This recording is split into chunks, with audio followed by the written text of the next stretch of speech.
आजच्या सोहळ्यातल्या सर्वांचीच भाषणं इतकी छान झाली की मला खात्री आहे की सगळ्यांनी ती मनपूर्वक ऐकली असतील. कुठेही कोणालाही स्टेज बाजून नजर इकडे तिकडे करावी, शेजारच्यांशी बोलावं असा मोह झाला नसेल. इतकी सगळ्यांची भाषणं सुंदर झाली. सर्व पाहुण्यांना मनपूर्वक धन्यवाद कर्नाळा चॅरिटेबल ट्रस्टच्या वतीने. आता हा जो परिसंवाद होणार आहे याच्यामध्ये आम्ही एक केंद्र सरकारी कर्मचारी निवडलेले आहेत, एक राज्य सरकारी अधिकारी निवडलेले आहेत, एक सांस्कृतिक क्षेत्रात काम करणाऱ्या महिला निवडलेल्या आहेत आणि एक सामाजिक क्षेत्रात काम करणाऱ्या महिला निवडलेल्या आहेत. सरकारी कर्मचारी का निवडले असं कदाचित आपल्याला वाटलं असेल. आदरणीय चंद्रकांतजी शहासने तर दारूबंदी विभागात काम करत होते, पण त्यांनी हे इतकं प्रचंड देशभक्तीचं काम केलं. अशीच सरकारी नोकरांनी जवळजवळ खूप मोठा समाज आपला व्यापलेला आहे आणि आपली सरकारी नोकरांबद्दल नेहमीच खूप तक्रारी असतात. सरकारी काम आणि 6 महिने थांब अशी म्हण प्रचलित आहे, पण सगळेच असे नसतात. त्यातली खूप माणसं चांगली पण असतात आणि अशा चांगल्या माणसांचं प्रतिनिधित्व आपल्याकडे जे सरकारी कर्मचारी येणार आहेत ते करणार आहेत. माननीय श्री शुभम सेठ केंद्र सरकारी कर्मचाऱ्यांचे प्रतिनिधी, ते सेंट्रल गव्हर्नमेंट हेल्थ सर्व्हिसेसमध्ये 2018 पासून सिनियर फार्मासिस्ट म्हणून कार्यरत आहेत. अत्यंत प्रतिकूल परिस्थितीतून त्यांनी शिक्षण घेतलं. ते पुढेही खूप शिकू शकले असते, पण घरच्या परिस्थितीमुळे नोकरी करणं त्यांना भागच होतं. शाळा महाविद्यालयात कायमच बेस्ट स्टुडंट म्हणून त्यांनी अनेक पारितोषिकं मिळाली आहे. सदैव प्रथमच क्रमांक असायचा. महाविद्यालयीन काळात अखिल भारतीय स्तरावरील अनेक क्विज कॉम्पिटिशन्स, डिबेट कॉम्पिटिशन्समध्ये भाग घेऊन प्रथम पुरस्कार मिळालेले आहेत. Anti cancer activity of garlic या विषयावर त्यांनी 2015 मध्ये नागपूर इथे एक त्या पेपर प्रेझेंट केलेला होता. सन फार्मामध्ये डीन्स अवॉर्ड हे त्यांना मिळालेलं आहे. एक अत्यंत हुशार, मनमिळावू, अभ्यासू आणि सेवाभावी असे हे केंद्र सरकारी कर्मचारी आहेत. आपल्या कामात एकदम तत्पर आणि म्हणूनच आज त्यांना आपण इथे आमंत्रित केलेलं आहे. राष्ट्र माझे मी राष्ट्राचा या संकल्पनेतून आपल्या कामामध्ये आणि एकंदरीतच केंद्र सरकारी कर्मचाऱ्यांमध्ये सुद्धा चांगल्या पद्धतीने काम कसं करता येईल याबद्दल ते आपल्याला सांगणार आहेत. लष्करी अधिकारी आलेले आहेत, तर आपण कृपया व्यासपीठावर त्यांना घेऊन यावं.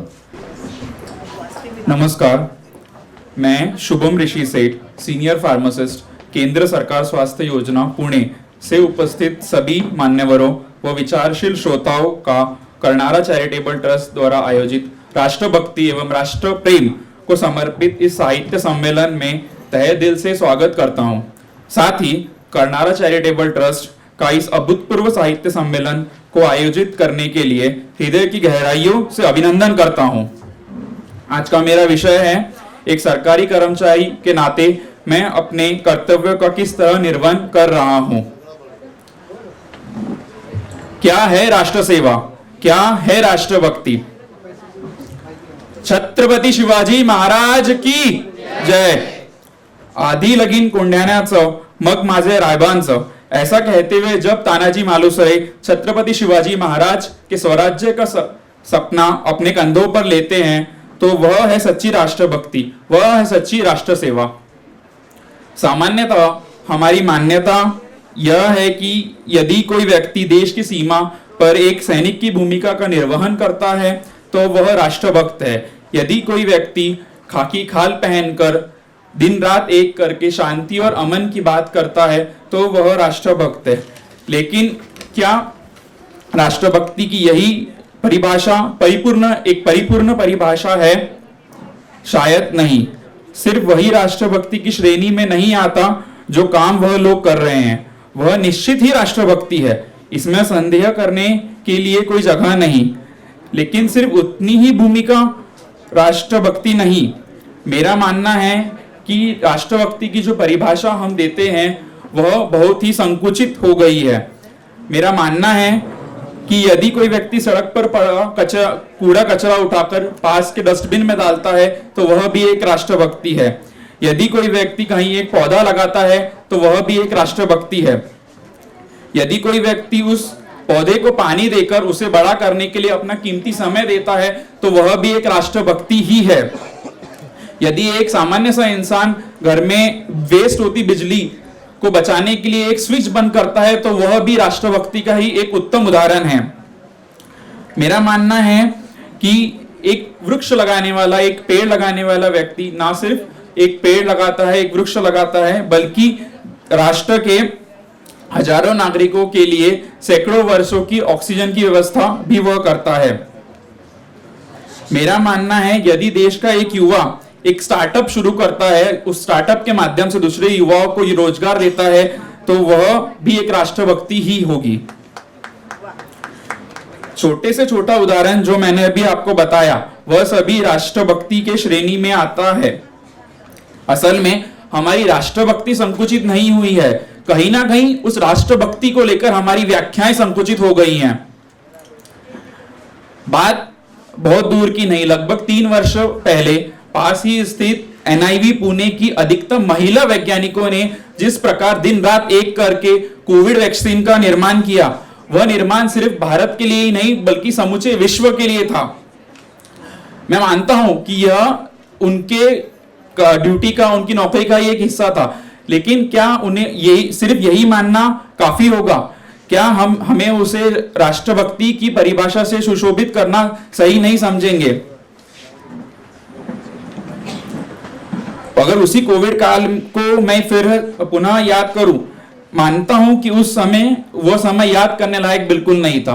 हम में से कईयों ने अपने परिजनों को खोया, बहुत सी मुश्किलों का सामना किया, लेकिन उस समय जिस प्रकार सामान्य से सामान्य नागरिक ने अपने कर्तव्य का निर्वहन किया, लॉकडाउन का पालन किया, अनगिनत प्रवासी मजदूरों की हमने सहायता की, एक दूसरे की निस्वार्थ भावना से सहायता की, कई स्वयंसेवी संस्थाओं ने रक्तदान शिविरों का आयोजन किया, जरूरतमंदों को राशन की आपूर्ति कराई, तो क्या हम इसे एक राष्ट्र सेवा की भावना में सम्मिलित नहीं करेंगे? क्या हम इसे राष्ट्र भक्ति या राष्ट्र सेवा नहीं कहेंगे?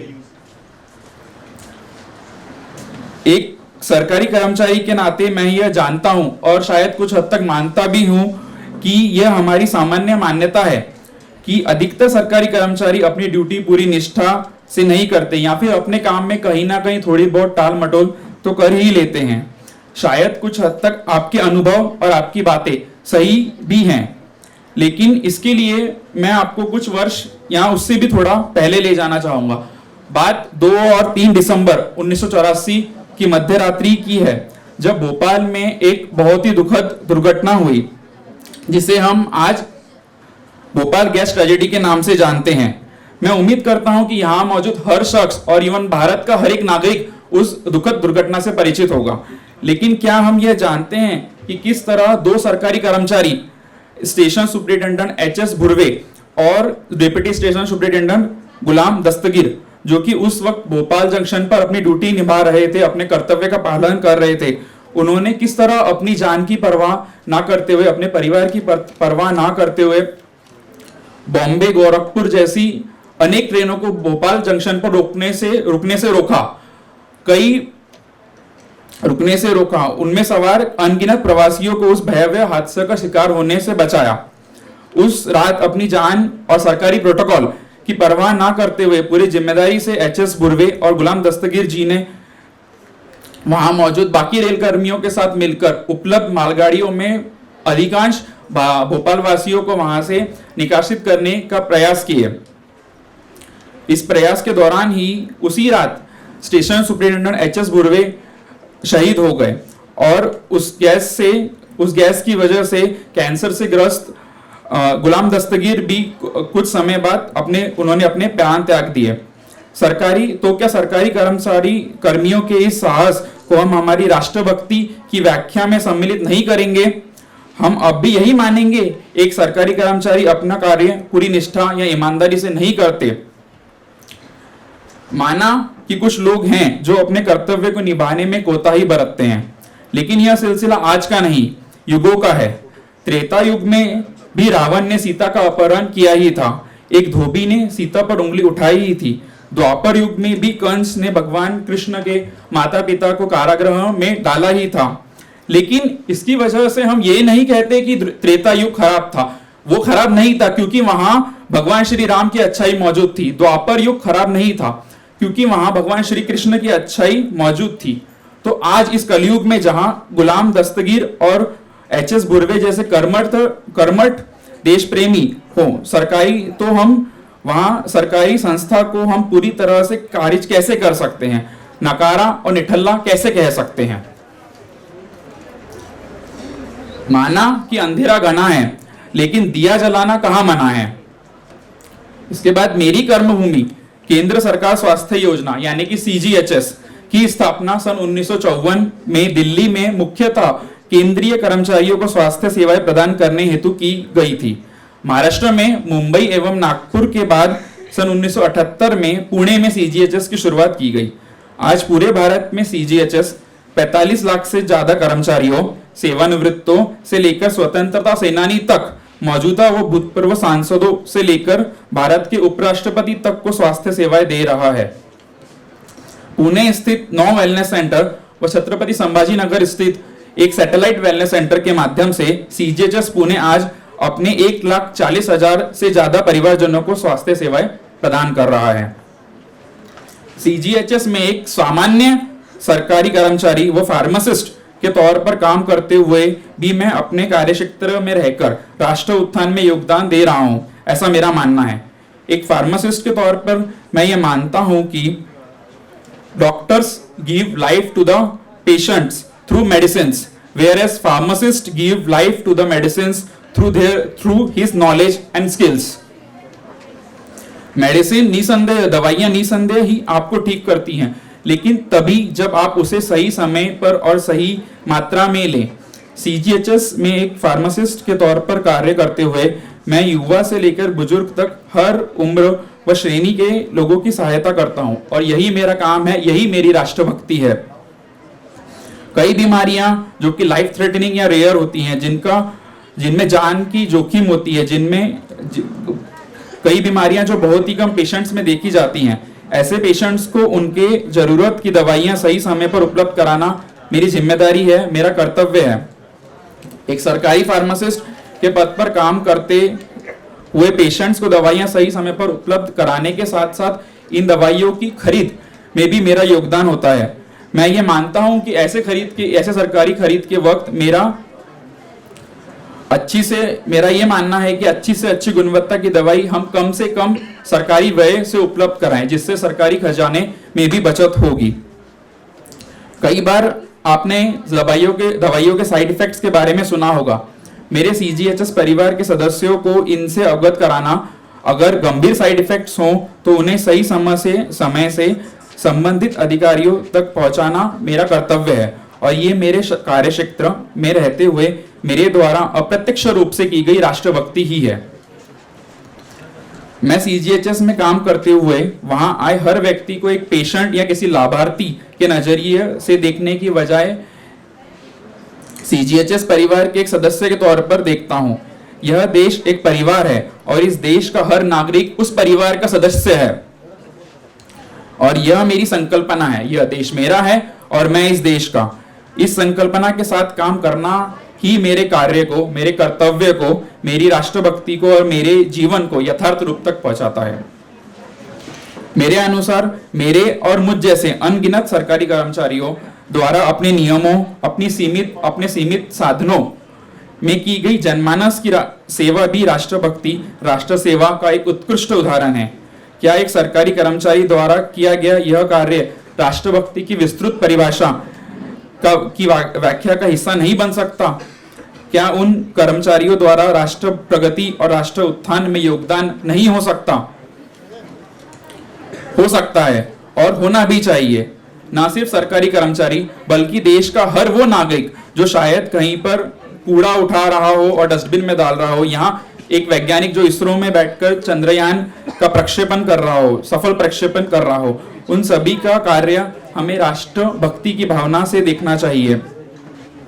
जिस दिन हम एक दूसरे के द्वारा किए गए कार्य को राष्ट्रभक्ति की इस भावना से देखना शुरू कर देंगे उस दिन भारत को विश्व गुरु बनने से कोई नहीं रोक सकता। ये कहना भी गलत नहीं कि आज हम लोग यहाँ जिस कारण से, जिनकी वजह से एकत्रित हुए हैं, उस कर्नाला चैरिटेबल ट्रस्ट पुणे का राष्ट्रभक्ति के लिए विविध क्षेत्र में प्रत्यक्ष एवं अप्रत्यक्ष रूप से काम करने वाले देशभक्तों को एकत्रित करने का यह प्रयास अपने आप में राष्ट्र प्रेम व राष्ट्र उत्थान का एक प्रतीक ही है। उन्हें सम्मानित करना, उन्हें अपने कार्यक्षेत्र में राष्ट्र प्रेम की भावना से आगे बढ़ने के लिए उत्साहित करना अपने आप में राष्ट्रभक्ति का एक प्रतीक, एक प्रयास ही है। मैं पुनः एक बार आज इस कार्यक्रम में उपस्थित सभी प्रत्यक्ष एवं अप्रत्यक्ष रूप से काम करने वाले राष्ट्रभक्तों का हृदय की गहराइयों से धन्यवाद देना चाहूंगा। राष्ट्र उत्थान में काम करने वाले हर एक नागरिक को प्रोत्साहित कर रहे हैं कि वह अधिकाधिक उत्साह के साथ अपना काम आगे करता जाए। आज मैं यहाँ उपस्थित सभी से यह आह्वान करना चाहूंगा कि राष्ट्रभक्ति हमारे काम में है, हमारी निष्ठा में है। मैं ये आह्वान करना चाहूंगा कि हर वह नागरिक जो अपने कार्यक्षेत्र में रहकर अपना कार्य चाहे छोटा हो या बड़ा पूरी निष्ठा से, पूरी ईमानदारी से कर रहा है, वही सही अर्थों में राष्ट्रभक्त है, राष्ट्रप्रेमी है। आखिर में बस इतना कहूंगा कि मिट्टी में मिला दे मैं जुदा हो नहीं सकता, इससे ज्यादा मैं तेरा हो नहीं सकता, और तू मेरी आवाज से आवाज मिला दे, फिर देख इस देश में क्या हो नहीं सकता। भारत माता की जय। धन्यवाद। धन्यवाद मिस्टर शुभम सेठ।